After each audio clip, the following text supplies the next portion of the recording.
Hey guys, it's me. I'm going to talk to you a little bit about charcuterie and cheese board. I love these things. They're great to snack on, especially now that we've gotten a little older. We tend to be a little bit more bougie with some of our tailgates. So I love nothing more than a nice meat and cheese board. I like to keep it as simple as possible, but I also like to add a couple of little surprises on the board. So we're going to start off with the fruit. Typically, you'll find on a lot of these boards, you'll find some figs, you'll find apples, you'll find pears. So, and you do want to make the board look nice.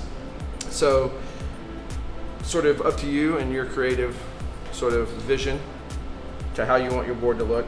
But I'm going to start off with just a few grapes. Now, one of my favorite grapes, and if you can find them, I recommend you try some, are these guys right here. These are cotton candy grapes. And the reason they're called cotton candy, it tastes like cotton candy. So it's like, look at me, I'm so healthy, but I'm also eating grapes that taste like cotton candy. Amazing. Make sure you wash all of your fruit before you start. Make sure you're wearing gloves. Make sure you don't cross-contaminate if you do cut any meat with a knife, that you're not also cutting your fruit. So we'll get started. A little apple here. What I like to do, make sure you keep one finger forward, the other finger's in the back, and you're basically going to use your knuckle as sort of a guide. And we're only going to use a little bit of the apple. But when you do use fruit like apples or pears, if you have a little bit of some lemon juice, if it's going to be a while before your party gets started, you definitely want to spray a little bit of lemon juice on these because it will prevent them from browning. Or you wait till the very last minute, and then that's when you want to use your apples. So we're just going to make a couple of easy little cuts here. And then again, it is all about arranging. You want it to kind of look nice. You want a little bit of sweetness, a little bit of sour. I love using the apples and pears, especially pears like this time of year. So throw that together there. And we have a pear. So pear, I'm going to do the same way. A little off center.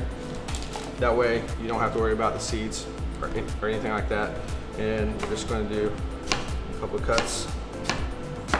Again, it doesn't have to be too fancy, but obviously you want your board to kind of look nice. So we're going to have these fruits out and about some different spots here. So we've got our fruit taken care of. We've got some figs here. These are some black mission figs. These are fantastic to munch on. They're great in cocktails. They're really nice on a charcuterie board because it adds a little depth to the fruit. Then I've got a little bit of a fig spread here.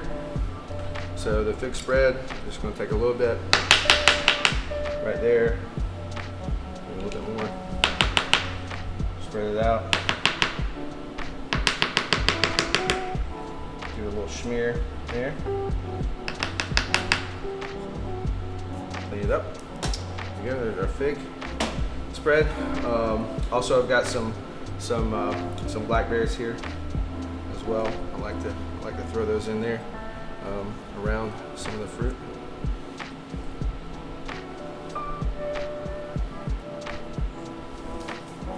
And then we're going to move on to the meats. So I'm going to wash my knife. So I've got a nice clean knife, and we'll be right back. All right, guys. So I'm back. I've got a new cutting board that we're going to be cutting our meat on, as well as a clean knife.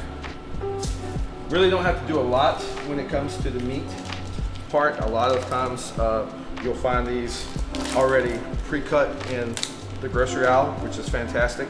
So I like a little types of salami and prosciutto. Typically it's what I use on my boards.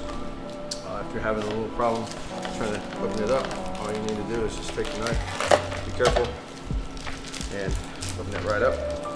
So we've got a couple of slices of meat here. And you know, you don't want to just slap it on the board. You kind of want to take a piece like so, fold it in half, maybe over a couple times. That way it'll look really nice and presentable on your board. So you just basically take it, fold it one more time, fold it a third time if you want, and you continue that. Fold it, fold it. We'll add a couple more pieces. Next, I've got some prosciutto. So typically you can find this in the grocery aisle as well. It is fantastic. It's basically, to me, it's the Italian version of country ham. There are some local purveyors that you can actually acquire some ham that is made here in North Carolina. With the prosciutto, you do want to just kind of break it into smaller pieces, bunch it together. It doesn't have to be one whole piece, but I do love the saltiness that this can add to any board that you're making at home. So typically it's just a few pieces, depending on the size. You just kind of want to shred it up to a couple of different pieces here. It's good. There we go. We got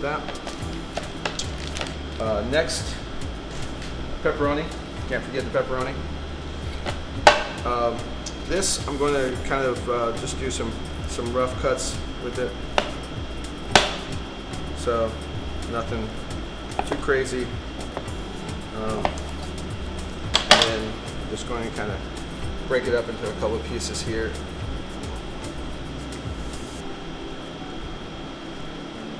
And I do love some good pepperoni, and you can find it again at your local store. So now we add the cheese. We want to add the cheese part to it. So put this away, and I'll grab a clean knife here.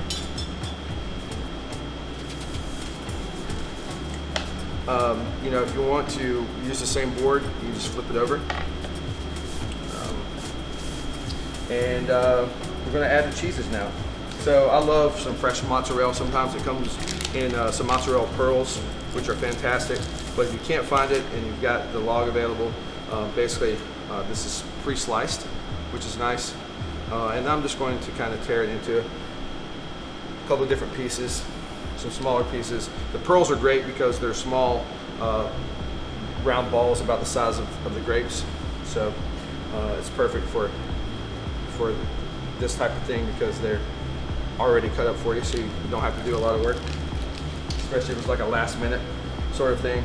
And then we have some other cheeses. I like to do like a mozzarella, which is sort of a you know, just your basic cow's milk. I like to do a little goat cheese as well, and then I like to do a hard cheese. So the goat cheese has a little bit of a blueberry on the outside of it, which is great because it fits right in with your board. Looks like that, and it's oh man, the smell of it is just so nice. It's so nice, and you just kind of want to do a rough, sort of a rough chop of it. Put that on your board, like so.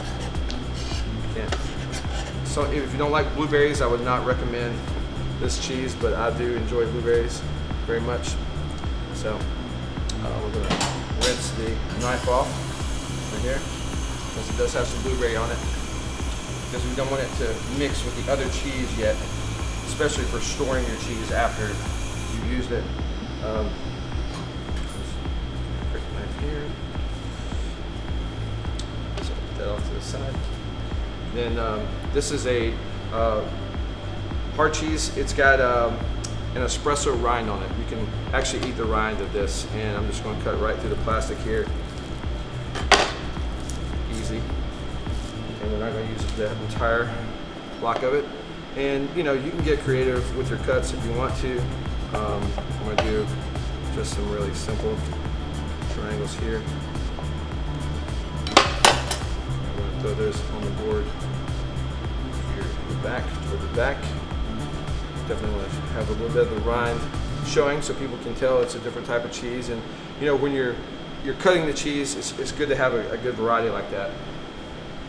And what board's complete without some pickles?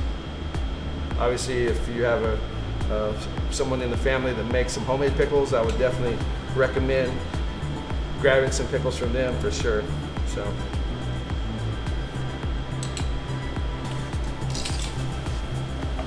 On the way. And there you go.